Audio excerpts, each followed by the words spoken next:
Welcome back to my another blog दोस्तों। और मैं आपको अब इस वीडियो में, अगर आपने मेरा पार्ट 1 देखा होगा, तो बताने जा रहा हूँ इस वीडियो में कि क्या क्या फ्रॉड हुआ। मतलब ओयो वाले सीरियसली इतने बड़े स्कैमर हैं कि इनसे भगवान ही बचाए। और आप लोगों को अगर ओयो बुकिंग कर रहे हैं, आप एक स्टेट से दूसरे स्टेट ट्रैवल कर रहे हैं, एक स्टेट के अंदर भी दूसरी सिटी में जा रहे हैं, तो आपके लिए ये वीडियो मस्ट वॉच होने वाली है। और दूसरा जो मेरे साथ फ्रॉड हुआ है सबसे बड़ा, वो मैं आपको बताऊंगा। अगर आप एक ऑफिस ज्वाइन कर रहे हैं किसी कॉर्पोरेट सेक्टर में, तो उससे पहले आपको क्या क्या चीज़ें ध्यान रखनी है। इवन मैं भी हमेशा ध्यान रखता था। मैं 5 साल से कॉर्पोरेट सेक्टर में काम कर रहा हूँ और मेरे साथ ऐसा पहले कभी नहीं हुआ जो अभी हो गया। तो ये 2 फ्रॉड हुए हैं और दोनों के दोनों मैं आपको शेयर करने जा रहा हूँ। अगर आपने पार्ट 1 देखा होगा तो आप सारी चीज़ें समझ जाएंगे। मैं आगरा से होते हुए गुड़गांव आया। गुड़गांव में मैंने होटल बुक किया हुआ था ओयो की ऑफिशियल जो एप्लीकेशन है उसके थ्रू। अब मैंने होटल बुक किया था कुछ अराउंड 480 रुपीज का। ठीक है, डायरेक्ट टू पॉइंट बात करता हूँ मैं आपसे। वो जो मैंने होटल बुक किया था, मैं आया गुड़गांव अपनी स्कूटी से बैग वैग सब लेकर के। आप कुछ सोचिए, कोई इतनी, और मैंने उस ओयो को ढूंढा, ढूंढने में ही 1 घंटा लगा। और सीरियसली मेरी हालत खराब हो गई थी तब जाकर तो वो ओयो होटल मिला। ठीक है, और मिला तो मिला, वो ओयो होटल था ही नहीं। वहां पर ओयो ने टाई अप कर रखे हैं। मतलब एक तो ओयो प्रॉपर अपनी बिल्डिंग एक्वायर करता है, एक होता है ओयो दूसरे होटल्स के साथ भी टाई अप कर लेता है। तो ये भी ओयो कर रहा है। मुझे ये चीज नहीं पता थी। मैं सोचता था कि सिर्फ और सिर्फ ओयो अपनी ही सेल्फ एक्वायर बिल्डिंग रखता है और वो चलाता है, बट ओयो दूसरे होटल्स के साथ भी टाई अप करता है और उनके साथ भी बुकिंग रखता है अपनी, और उसमें कुछ अपना परसेंटेज खाता है। बट सीरियसली ओयो, तो अब सुनो हुआ क्या। मैंने 480 रुपीज का होटल बुकिंग किया हुआ था ओयो एप्लीकेशन के थ्रू। एंड जब मैं होटल में पहुंचा तो वहां पर जो रिसेप्शनिस्ट थी उसने कहा, सर आपकी बुकिंग तो है बट जो अमाउंट है वो सफिशिएंट नहीं है। सीरियसली मेरा दिमाग खराब हो गया। मतलब आपने जो एप्लीकेशन पे अमाउंट दिखा रखा है वो फाइनल अमाउंट था। ऐसा नहीं है कि कोई प्री बुकिंग अमाउंट है या टोकन अमाउंट है तो समझ में आता है, चलो ठीक है, लेकिन वो नहीं था। तो फिर मैंने कहा चलो ठीक है, बता दो क्या है एक्चुअल अमाउंट क्या है। तो 480 का होटल था। मैंने कहा 100-200 ऊपर ज्यादा हो जाएंगे, मैंने कहा 600 तक भी हो जाएंगे तो ठीक है। तो she said, literally she said के 1200 से होटल की स्टार्टिंग है सर। और मेरा दिमाग खराब हो गया सच में। 1200 रुपए का होटल में बुक करूंगा क्या? हाँ यार, हम लोग जॉब वाले बंदे हैं हम लोग। अभी तो मेरे पास जॉब भी नहीं है, मैं यार 1200 को अफोर्ड नहीं कर सकता। और एप्लीकेशन पे लिटरली वही 400-500 के बीच में रेट आ रहा था। मतलब 400 से 450 जो मेरा प्राइस था होटल बुकिंग का, 480 या 450 ऐसी कुछ था। तो उससे आप 550 कर लेते, 600 कर लेते, 650-700 वीक में पे कर देता। बट 1200, जस्ट इमेजिन, मतलब डबल से भी ज्यादा, ट्रिपल हो रहा था ऑलमोस्ट। तो ये स्कैम करना ओयो वालों छोड़ दो। और पब्लिक आप लोग भी ना बिल्कुल अवेयर हो जाओ, ओयो से होटल बुकिंग मत करो। और अभी तक ओयो ने मेरा रिफंड तक नहीं किया है। और जब मैंने, आप लिटरली इमेजिन, आपको मैं रिकॉर्डिंग भी सुना दूंगा, जब मैंने ओयो ओयो वालों को कॉल किया, मैंने कहा मैंने आपकी एप्लीकेशन के थ्रू ये 400 कुछ रुपीज में मैंने ये बुक किया था ओयो होटल, तो आपका यहाँ पर ये है ही नहीं। तो उसको पता है द वे ऑफ टॉकिंग, हाँ सर, अरे तो सर क्या हुआ, कैंसिल कर दो सर। मैंने कहा आप बोल कैसे रहे हो, अरे हो जाए, मैंने कहा रिफंड करवा दोगे ना, रिफंड तो आ जाएगा। हाँ सर आ जाएगा वो तो। मतलब इतना गंदा लैंग्वेज और बिहेवियर उनके बात करने का, सीरियसली। तो ये था मेरे साथ पहला फ्रॉड। अब आ जाते हैं दूसरे फ्रॉड पे। तो भाई जिस कंपनी को मैंने ज्वाइन करने के लिए इंटरव्यू वगैरह सब हो गया था, मुझे ऑफर लेटर भी मिल गया, लेकिन सबसे बड़ा स्कैम यहाँ भी मेरे साथ हुआ। मतलब दो दो बैक टू बैक स्कैम चल रहे हैं मेरे साथ। वो जो स्कैम है वो कुछ ऐसा है कि जब मैं ज्वाइनिंग डे पे पहुंचा, जो मेरा ज्वाइनिंग डे था 7th ऑफ फेब, तो, और कंपनी का नाम मैं बता दूं आपको, विराज वेंचर्स। विराज वेंचर्स कंपनी का नाम है। और इसकी अलग अलग एंटिटीज हैं, तो उसी में से एक एंटिटी है जो इनकी कैपिटल एज, उसमें मेरा सिलेक्शन हुआ था इन इंश्योरेंस लाइन। सो वहां पर जब मैंने डे 1 ज्वाइनिंग किया तो उनकी जो पॉलिसीज थी, मतलब बॉन्ड चल रहा है, सीरियसली लिटरली बॉन्ड चल रहा है। इनिशियली उन लोगों ने मुझे कुछ भी ये चीजें नहीं बताई। अगर आप पहले बताते तो कोई दिक्कत नहीं होती, लेकिन अब बहुत मुश्किल हो रहा है मेरे लिए उनके साथ कोऑपरेट करना, टू बी ऑनेस्ट। और मैंने अपनी भी कंडीशंस रख दी है कि मैं आपकी कंडीशंस के साथ काम नहीं कर सकता सीरियसली। कंडीशन क्या है ये समझिए, कंपनी कह रहा है 2 महीने तक आपको हमारे साथ नोटिस पीरियड सर्व करना पड़ेगा। चलो कोई नहीं, 1-2 महीने का नोटिस पीरियड हर कंपनी में होता है, लेकिन दोनों महीने की जो सैलरी है वो होल्ड पे रहेगी गए काम से, और जो सैलरी है रेजिग्नेशन के बाद वो 45 डेज के बाद ही आएगी। वो तो चलो समझ में आता है, लेकिन 2 महीने की सैलरी होल्ड होना बहुत ही मुश्किल हो जाता है कॉर्पोरेट सेक्टर वाले लोगों को। अगर आप एक कॉर्पोरेट इंडस्ट्री से, तो आपको पता होगा। दूसरी चीज, ये लोग ज्वाइनिंग वाले दिन ही एक कैंसिल चेक फिल करा रहे हैं, जो कि मेरी सैलरी है लेट सपोज 20,000 नहीं है, बट मैं आपको एक एग्जांपल दे रहा हूँ। वैसे मैं एक्चुअल में बता देता हूँ, चलो मेरी सैलरी है 38,000 रुपए इस कंपनी में, और 38,800 है कुछ, चल तो मैं 38 ही पकड़ लेता हूँ। 38,000 प्लस 38,000, यानी ये लोग ले रहे हैं मुझसे कितना, जो भी कैलकुलेशन बनता है 75-80,000 रुपीज का ये मुझसे चेक फिल करा रहे हैं, और मुझे साइन करके इन्हें चेक दे देना है अमाउंट फिल करके, डेट ये खुद डाल लेंगे। तो मतलब अगर हम इनके साथ काम करते हैं तो भैया हम बंदी बन गए। अगर हम रेजिग्नेशन डालेंगे तो 2 महीने तक ये हमसे जैसे काम करवाना चाहें वैसे करवाएंगे, नहीं तो ये हमारा इन्होंने कैंसिल चेक तो ले ही लिया। और ये जो कैंसिल चेक ले रहे हैं, ये ले रहे हैं, इसको बोलते हैं ये एसेट्स, कि हमारी कंपनी के साथ फ्रॉड हो जाते हैं, कोई हमारी चीजें लेके भाग जाता है। तो मैंने इनको एक अपनी सिचुएशन बता दी कि जो एसेट्स का आप अमाउंट बोल रहे हो, चलो आप फिर कोई भी चीजें लेके भाग जाता है, लॉस हो जाता है, आप उसकी सैलरी होल्ड कर लो। पहली चीज वो हर कंपनी करती है, लेकिन आपको नहीं, ये एक नया चेक वगैरह लेने हैं फिल करके। तो मैंने कहा आप केवल उस पर्टिकुलर एसेट अमाउंट को लो ना, ये मेरे से 75-80,000 का, मेरी तो सैलरी भैया 40-80 हज़ार रुपए का तो मैं चेक दे दूंगा मैं, तो मेरा तो हो गया काम।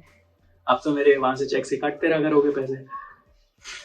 तो ये चीज आ गई यार, और ये बहुत गंदी कंडीशन थी कि मैं पहले ही उन्हें जॉब में आप दे रहे हो और चेक मैं फिल करके आपको दे दूं।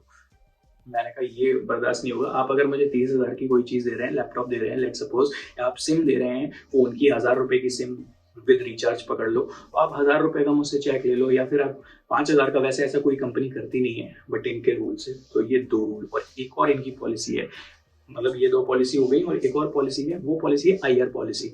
मतलब अगर इन्हें लगता है कि ये कोई भी मिसबिहेव करते हैं या कोई भी ऐसी चीज कर रहे हैं फ्लोर पे जो कि जायज नहीं है, तो इनके मैनेजर्स अगर चाहें तो एक IR टिकट रेज कर सकते हैं, जिसमें ये 2 दिन की सैलरी काटेंगे।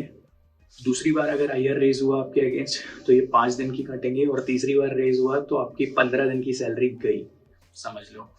और ये कोई 1 महीने में नहीं, हर महीने, ये पूरे टाइम में है। तो मतलब यार थोड़े बहुत डिस्प्यूट्स होते रहते हैं, सीनियर मैनेजर में कोऑर्डिनेशन नहीं होता। लाइक सपोज अगर मैं छुट्टी पे चला गया, ठीक है, और मेरा बिजनेस उतना नहीं निकला, तो ये तो यार जो है मेरे ऊपर लेवल का मैनेजर है वो तो बैठ के IR ही रेस करते रहेंगे। कॉर्पोरेट सेक्टर में बहुत सब कुछ होता है, 5 साल का मुझे भी एक्सपीरियंस है, मुझे पता है। इससे पहले किसी कंपनी में नहीं था, पॉलिसी बाजार जैसी कंपनी के साथ जुड़ा रहा था मैं, जबकि वहाँ कितनी हार्डकोर सेल रहती है।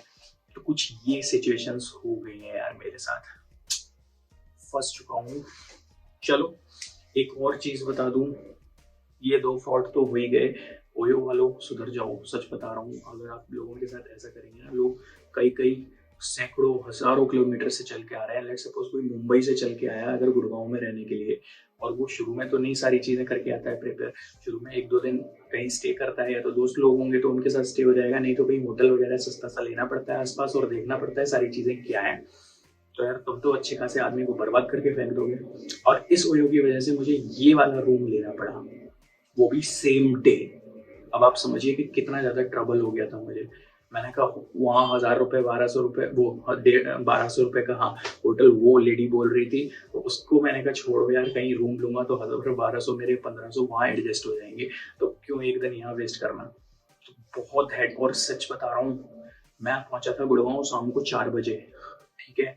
होटल की बुकिंग स्टार्ट हो जाती है 10 बजे से। होटल मैंने चेक इन नहीं किया, ठीक है, और वहाँ जब उसने बताया कि आप कि ये अमाउंट तो है ही नहीं, आपका अमाउंट तो 1,200 रुपये है, मेरा दिमाग घूम गया। और उसके बाद जो भागा दौड़ी हुई ना, मैंने कहा अब तो कमरा ही ढूंढना चाहिए, कुछ भी हो जाए, वो PG में मैं रह नहीं सकता, ठीक है। ट्रस्ट इशू आ जाते हैं, चीज़ें नहीं कोऑर्डिनेट हो पाती। रूम ढूंढना था मुझे, और ये रूम पूरे 5 घंटे लगे, सच बता रहा हूँ। 8:30-9 बजे मुझे जाके ये रूम मिल पाया। अंधेरा हो गया था। ब्रोकर के साथ एक जगह से दूसरी जगह, दूसरी जगह से तीसरी, करीबन 20 मैंने वो चीज़ें देखी। यहाँ पूरा ये एरिया ही है रूम्स का, और मेरा बजट भी मुझे मिलाना था, मेन चीज़ ये थी। तो तुम ओयो वालों समझ रहे हो कितना ज़्यादा परेशानी हुई, मैं ही जानता हूँ। ब्रोकर्स, मुझे कोई रूम नहीं पसंद आ रहा है, किसी का किराया ज़्यादा आ रहा है, किसी की कुछ चीज़ें ज़्यादा हो रही हैं, और हर चीज़ मुझे करनी है सेम डे, नहीं तो रात में मुझे रोड पे सोना पड़ता। तुम सालों ओयो वालों सुधर जाओ और मेरा रिफंड कर देना अगर शर्म हो तो, ठीक है। और ये जो विराज वेंचर ग्रुप, ये मैंने ज्वाइनिंग करी, हेड्स ऑफ यार तुम्हारी पॉलिसीज। ऐसी पॉलिसी बनाओगे, आदमी वैसे ही सुबह शाम पागल हो जाता है सेल्स की जॉब करके, और तुमने जो पॉलिसी ऐसी बना दी है तो वो तो समझ लो बस गया, गुलाम बन गया आपका। सो ये सारी चीजें। बट अभी मैं विराज वेंचर में, मैंने वहाँ मना प्रॉपर नहीं किया, मैं जा रहा हूँ, बट मैंने वो पॉलिसीज वगैरह साइन नहीं करी है। उन्होंने मुझे कुछ टेट दे दिया है कि आप साइन कर दो। तो यार बहुत कंफ्यूज हूँ, क्या करूँ। ये वीडियो कहीं विराज वेंचर तक मत पहुंचा देना। और तीसरी चीज और मेन चीज वो ये है कि अभी अभी जैसा कि आपको पता है, अगर आप पहले मुझसे जुड़े हुए हैं, तो मेरा फोन आया था आगरा से भैया का, बता रहे हैं कि मौसी जी की जो तबीयत है वो बहुत बिगड़ती जा रही है, बहुत बहुत बहुत बिगड़ती जा रही है। तो अब उन्हें मुझे जाना पड़ेगा। देखो आज शायद निकलता हूँ या फिर कल सुबह निकलूंगा मॉर्निंग में, तो मुझे फिर से वापस आगरा जाना पड़ेगा, और जाना ही पड़ेगा, कोई ऑप्शन नहीं है, क्योंकि मैं क्या बताऊँ। चलो अब इस पे आ जाते हैं। अभी ये रूम देख लो भाई, और रूम जो लिया है मैंने ये गुड़गांव में सेक्टर 49 में ले रखा है, और ये है, आप गेस करो। अच्छा चलो मैं आपको एक बार रूम की टूर करा देता हूँ। छोटा सा रूम में क्या ही टूर कराऊंगा, और फिर आपसे बजट का डिस्कशन करूंगा कि किस प्राइस रेंज में ये रूम पड़ा होगा मुझे। चलो तो भाई चलो देखते हैं अब क्या है अंदर। तो इसे कर देते हैं बंद, लाइट जला दी है, एंड हियर वी गो। सो भाइयों ये है कमरा, आप देख सकते हैं, और ये मैंने पूरा सेटअप किया था। सच में आपको मैं बता रहा हूँ ना, मैं कुछ भी नहीं लेके आया था, सारी चीज़ें लेकर आया। आप देख सकते हैं, मुझे तो पता भी नहीं था क्या क्या चाहिए होता है। चूल्हा लाया, चूल्हा देख पा रहे होंगे, नीचे सिलेंडर है, आटा भी ले लिया था, और ये छोटा सा बकेट, वाटर बॉटल, मतलब ये सारी चीज़ें सेटअप करनी पड़ी। एक फ्रिज मिला है, ये इधर ऐसा मुझे सेक्शन मिला है ऊपर का, और ऊपर भी इसमें मैंने अभी मसालेदानी वगैरह मसाले अपने सारे रख दिए हैं, ऑयल है, और भाई ये है कर्टेन्स वगैरह मिले हुए हैं, और एसी भी दे ही दिया है अगर आपको दिखा दूं तो। एंड ये अलमीरा है, तो ये भाई कुछ ऐसा बेड है। चलो अलमीरा को खोल के देखते हैं। तो भैया अंडे वंडे की क्रेट भी ला के रख ली है। ये सारी चीजें हैं मेरे पास।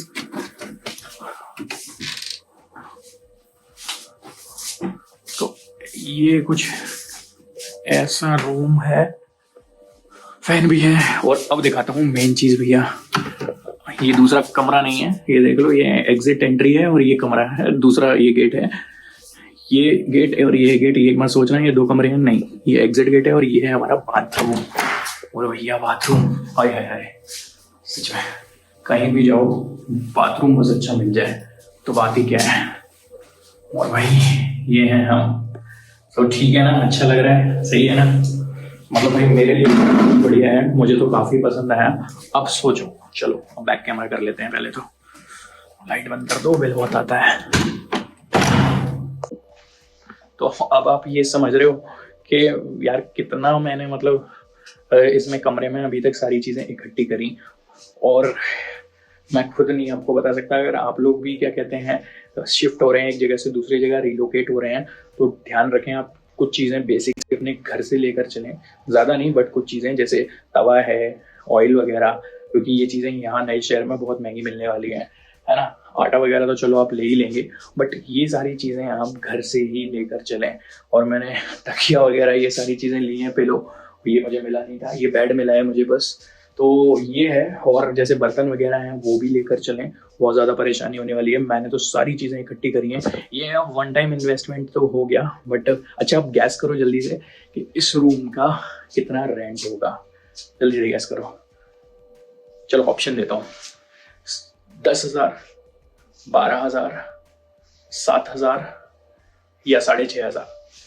गैस करो गैस करो गैस करो गैस करो भाई। सीरियसली इस जो रूम का मुझे रेंट आ रहा है वो आ रहा है 6,500 रुपये। भाई 6,500 के हिसाब से पूरा फर्निश्ड रूम मिला है मुझे, तो बेस्ट है मेरे लिए। तो मतलब 4-5 घंटे जो मैं पागलों की तरह भागा हूँ ना, वो मेरा सफल हो गया इन द एंड। कहीं 9,000 12,000 में ये चीज़ें मिल रही थी, वहाँ मुझे 6,500 में मिली। क्यों मिली? अब इसका एक रीज़न है, क्योंकि ये कमरा जो है वो बहुत छोटा है, बहुत ज़्यादा कॉम्पैक्ट है। हाँ, तो इसलिए जो 9,000 10,000 में है ये इतना भी ज़्यादा कॉम्पैक्ट नहीं, जैसे मैंने बोल दिया। मतलब हाँ, थोड़ा इससे बड़ा होता है। अगर आप 9-10 हज़ार का, इससे थोड़ा बड़ा भी कमरा हुआ तो वो 9 से 10 हज़ार में पड़ेगा ईजिली। और यही था यार इस वीडियो में। ये सारी चीज़ें मैंने वाईफाई वगैरह का सेटअप करवा लिया है पूरा, तो यहाँ नेटवर्क नहीं है, तो ये बहुत बड़ा इशू था मेरे लिए। तो ये था यार आज की इस वीडियो में मेरा गुड़गांव आना और मेरे 2 फ्रॉड्स जो मेरे साथ हो चुके हैं। वो फ्रॉड ही समझूंगा। विराज वेंचर ने जो किया है मेरे साथ, ये सारी चीज़ें उन्हें बिफोर ज्वाइनिंग बतानी थी, बिफोर ऑफर लेटर बनानी थी कि वी हैव दिस पॉलिसीज, क्योंकि ये कोई ऐसी चीज़ नहीं है कि जो हाइड करी जाए और जो इन द एंड बताई जाए आफ्टर सिलेक्शन। तो ये धोखे में रखा गया है। और अब निकलना पड़ेगा आगरा वापस। मौसी की तबीयत बहुत ज़्यादा ख़राब हो गई है, मैं भी परेशान हूँ यार, क्या करूँ। मौसी हमारी बहुत ज़्यादा परेशान है। आप लोगों ने कोई दुआ वगैरह तो उन्हें दी नहीं। कहते हैं दवा से बड़ी दुआ होती है, और मैं बार बार बोल रहा था, क्या बोलूँ। चलो यार, हम निकलते हैं आगरा, देखते हैं वहाँ पहुँच के कि मौसी की तबीयत में क्या चेंजेस है, सुधार है या हालत और ज़्यादा गंभीर है, क्रिटिकल है। ओके, मिलते हैं नेक्स्ट वीडियो में। अगर आपको होप सो कुछ भी चीज़ें अच्छी लगी हो, सीखने को मिला हो जो चीज़ें मैंने बताई, तो डेफिनेटली यार वीडियो को लाइक करना, चैनल को सब्सक्राइब करना बिल्कुल मत भूलना। मिलते हैं नेक्स्ट वीडियो में। Till the time, take care, bye bye.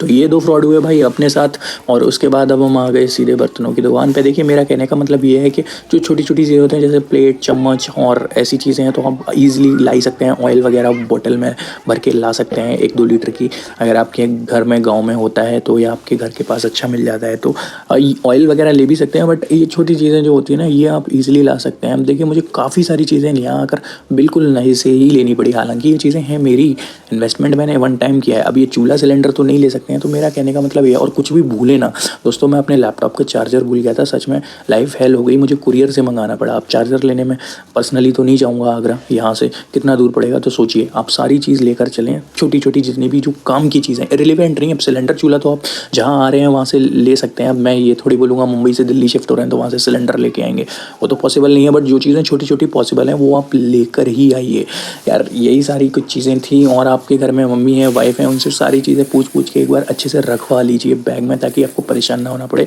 छोटी मोटी चीज़ों के लिए। और मैं तो यार जब भी नए बर्तन लेता हूँ तो उन्हें अच्छे से धुलता हूँ। तो मैंने चूल्हा वूल्हा, प्लेट्स, परात, सारी चीज़ें अच्छे से धुल दी। और यही था। अगर आपको कुछ सीखने को मिला हो इस वीडियो से तो यार दबा के लाइक करो, और सब्सक्राइब करना तो बिल्कुल मत भूलो। मिलते हैं नेक्स्ट वीडियो में।